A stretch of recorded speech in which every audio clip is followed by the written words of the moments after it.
Hello friends, psychology की पाठशाला के कल वाले वीडियो में हमने मेजरमेंट ऑफ पर्सनालिटी कि कैसे किसी की पर्सनालिटी का असेसमेंट किया जा सकता है, इसके लिए हमने इंटरव्यू, ऑब्जर्वेशन और साइकोमेट्रिक मेथड के बारे में कल डिस्कशन किया था। लेकिन उनकी अपनी कुछ लिमिटेशंस थी और उन लिमिटेशंस को दूर करती है आज का टॉपिक और आज की टेक्निक जिसे आज हम डिस्कस करने वाले हैं, जिसका नाम है प्रोजेक्टिव मेथड। और जब भी हम प्रोजेक्टिव मेथड की बात करते हैं तो एक कॉन्सेप्ट आता है जिसको कहते हैं डिफेंस मैकेनिज्म। और डिफेंस मैकेनिज्म में भी बहुत सारी डिफेंस मैकेनिज्म हैं और उसमें से एक इंपॉर्टेंट डिफेंस मैकेनिज्म है जिसको कहते हैं प्रोजेक्शन। आपको ध्यान होगा कि डिफेंस मैकेनिज्म का जो कॉन्सेप्ट है वो दिया था सिगमंड फ्रायड ने। सिगमंड फ्रायड ने दिया और सिगमंड फ्रायड की अपनी एक थ्योरी थी, साइको एनालिटिकल थ्योरी। और उस साइको एनालिटिकल थ्योरी में डिफेंस मैकेनिज्म और डिफेंस मैकेनिज्म बहुत सारी हैं, उनमें से एक प्रोजेक्शन की जो डिफेंस मैकेनिज्म है उसके बारे में उन्होंने बहुत डिटेल में चर्चा की थी। और इसी प्रोजेक्शन पर बेस्ड है हमारी प्रोजेक्टिव टेक्निक। प्रोजेक्टिव टेक्निक आज मैं ये नहीं बात करने वाला हूं कि डिफेंस मैकेनिज्म क्या होती है या प्रोजेक्शन क्या होता है, क्योंकि इसके ऊपर पहले हमारी साइकोलॉजी की पाठशाला में वीडियो बन चुके हैं। तो आप डिस्क्रिप्शन में आप जाइएगा, वहां पर इन दोनों ही टॉपिक के वीडियो की लिंक है, आप वहां जाकर देख सकते हैं। आज केवल मैं बात करने वाला हूं प्रोजेक्टिव टेक्निक के ऊपर। इस प्रोजेक्टिव टेक्निक के ऊपर बात करूं इसके पहले मैं आपसे पूछना चाहता हूं, आप थोड़ा अगर बोर्ड की तरफ देखें, ये आपको ये जो है, ये आप ध्यान दीजिएगा जहां पर मेरी फिंगर है, ये जो डायग्राम है या ये जो पिक्चर है ये आपको कैसी लग रही है, या मैं कहूं कि इस डायग्राम में, इस पिक्चर में आपको क्या दिखाई दे रहा है। मैं आपको एक एग्जांपल के थ्रू और बताऊं कि मेरी रिस्पांस ये है इस पिक्चर के लिए कि मुझे ये अमीबा दिखाई दे रहा है। अब आप समझ गए होंगे कि मैं आपसे क्या पूछना चाह रहा हूं।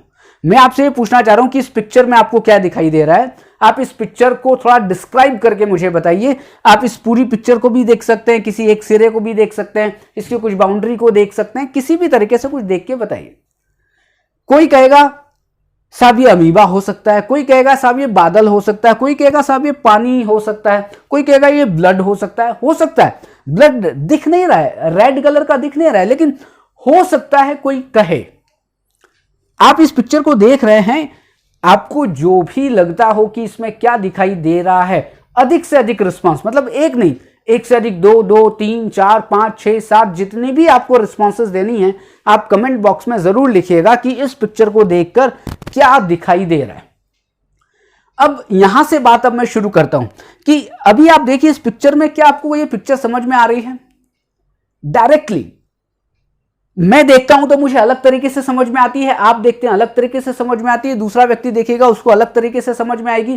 क्यों? क्योंकि इसका एक फिक्स्ड मीनिंग नहीं है, एक सर्टेन इसका मीनिंग नहीं है कि नहीं साहब ये यही अमीबा ही है। मैंने ऐसा नहीं कहा ये अमीबा है, हो सकता है, लेकिन आप इसको किस तरह से देख रहे हैं, जैसा आप अपने माइंड में इंटरप्रिएट कर रहे हैं। आप थोड़े समय तक तो लॉजिक लगा सकते हैं। मैंने क्या कहा, अधिक से अधिक आपको रिस्पांस देनी है, तो आपने 1, 2, 3, 4 रिस्पांस दी, उसके बाद आपका दिमाग खाली हो जाता है, साहब ये दिख क्या रहा है। तो अब क्या करते हैं, अब आपके अंदर, मैंने क्या कहा, अंदर जो मन के अंदर जो चीजें हैं वो आप इसके ऊपर प्रोजेक्ट करते हैं। यही है प्रोजेक्टिव मेथड या प्रोजेक्टिव टेक्निक। प्रोजेक्टिव टेक्निक क्या करती है, वो आपके एक्सटर्नल जो पर्सनालिटी है उसका मेजरमेंट नहीं करती है। एक्सटर्नल मेजरमेंट अगर आपको करना हो तो आपने कल इंटरव्यू, ऑब्जर्वेशन या साइकोमेट्रिक मेथड से कर सकते हैं। उनकी अपनी लिमिटेशन क्या है कि वो आंतरिक पर्सनालिटी, कि आप ये बताएं कि विवेक जो बाहर से दिखाई दे रहा है वो विवेक है या जो विवेक अंदर है वो विवेक है। बाहर से तो बहुत खूबसूरत है, बाहर से तो बहुत अच्छा है और अंदर कचरा भरा है, तो आप क्या करते हो, बाहर से जो दिख रहा है उसके आधार पर आप पर्सनालिटी को एसेस करते हो, लेकिन अंदर जो है वो आपकी रियल पर्सनालिटी है। तो अंदर की जो पर्सनालिटी है, मतलब माइंड के अंदर जो विवेक है, उसका मेजरमेंट करने के लिए, उसको देखने के लिए आप प्रोजेक्टिव टेक्निक यूज करते हैं। और प्रोजेक्टिव टेक्निक में कुछ ऐसे ही आइटम का मतलब क्या है, कुछ ऐसे ही क्वेश्चंस, कुछ ऐसी चीजें आपको दी जाती है जो सीधी सीधी आपको समझ में नहीं आती, और इनको हम कहते हैं कि आपको जब भी प्रोजेक्टिव मेथड यूज किया जाता है तो आपको क्या किया जाता है, वेग स्टिमुलस दिए जाते हैं, अस्पष्ट अनस्ट्रक्चर्ड स्टिमुलस दिए जाते हैं, इनएक्यूरेट स्टिमुलस दिए जाते हैं। इसका मतलब क्या है? अब ये बताएं कि ये पिक्चर जो दिखाई दे रही है ये वेग है कि नहीं है? वेग क्यों है कि साहब समझ नहीं आ रहा है क्या है। ये अनस्ट्रक्चर्ड है या नहीं है? साहब बिल्कुल है, समझ नहीं आ रहा है। तो वैसे ही बहुत सारी चीजें आपको पिक्चर के फॉर्म में दी जा सकती है, आपको सेंटेंस के फॉर्म में दी जा सकती है कोई भी चीज कि आप इसको पूरा करिए। अब मैंने कहा कि मेरी मदर ... मतलब खाली स्थान। अब मैंने आपको आधा ही सेंटेंस दिया और मदर के लिए आपको मैंने 15 सेंटेंसेस दिए हैं, वो सारे के सारे आधे हैं, आपको उनको पूरा करना है। अब आप ये बताएं क्या आपको वो समझ में आएगा? आधा समझ में आएगा। अनस्ट्रक्चर्ड का मतलब थोड़ा समझ में आ रहा है साहब, उसके बाद भरूं क्या सही है क्या गलत है। आप कहते हैं मेरी मदर, और मैं बाद में जो खाली जगह में भरता हूं मेरी मदर बहुत अच्छी है। लेकिन यह भी तो हो सकता है कोई ये कहे मेरी मदर बहुत खराब है, मेरी मदर बहुत गुस्सा करती है, मेरी मदर बहुत प्यार करती है, मेरी मदर पापा से बहुत लड़ती है। कितनी सारी चीजें आ सकती है। माफी चाहता हूं, मैं मदर के बारे में कुछ बातें नहीं कर रहा हूं, मैं केवल और केवल आपको समझाने की कोशिश कर रहा हूं कि अनस्ट्रक्चर्ड या वेग या इनएक्यूरेट जो स्टिमुलस हैं वो ऐसे ही होते हैं जो आपको दिए जाते हैं इस प्रोजेक्टिव टेक्निक के ऊपर। और क्यों दिए जाते हैं अनस्ट्रक्चर्ड और वेग? क्योंकि सीधा सीधा जब आपको समझ में नहीं आता है तो फिर क्या है, जो आप अंदर से होते हो वो आप उसमें देखने की कोशिश करते हो। जो चीजें नहीं समझ में आती है तो अरे यार ये मुझे इस तरह से लग रहा है, नहीं ये मुझे इस तरह से लग रहा है। कब अगर आपको सीधा ही समझ में आता है ये क्या है साहब, ये बल्ब है, दिख रहा है, लेकिन आपको समझना है वो कुछ अलग तरीके से ही बनाया गया है, तो आप अपना दिमाग लगाएंगे पहले। जब दिमाग नहीं लगाएंगे, अरे मुझे ना इस तरह से लग रहा है, अब वो क्या अपने अंदर की रिस्पांस आपने दी। अब प्रोजेक्टिव टेक्निक का मतलब यह है कि आपको मतलब जिस सब्जेक्ट का आप पर्सनालिटी का मेजरमेंट करना है उसको क्या किया जाता है, उसको अनस्ट्रक्चर्ड आइटम दिए जाते हैं, और उन अनस्ट्रक्चर्ड आइटम को देने के बाद उनसे कहा जाता है कि भाई साहब आप कहानी लिखें, या आपको इस पिक्चर में क्या दिखाई दे रहा है, या आप इस सेंटेंस को पूरा करिए। बहुत सारे प्रोजेक्टिव टेस्ट अवेलेबल हैं मार्केट में, जैसे थीमेटिक परसेप्शन टेस्ट, आपने TAT सुना होगा, आपने रोशार्क टेस्ट सुना होगा, आपने सेंटेंस कंप्लीशन टेस्ट सुना होगा। ये सारे के सारे क्या है, ये प्रोजेक्टिव टेक्निक हैं या ये प्रोजेक्टिव मेथड है।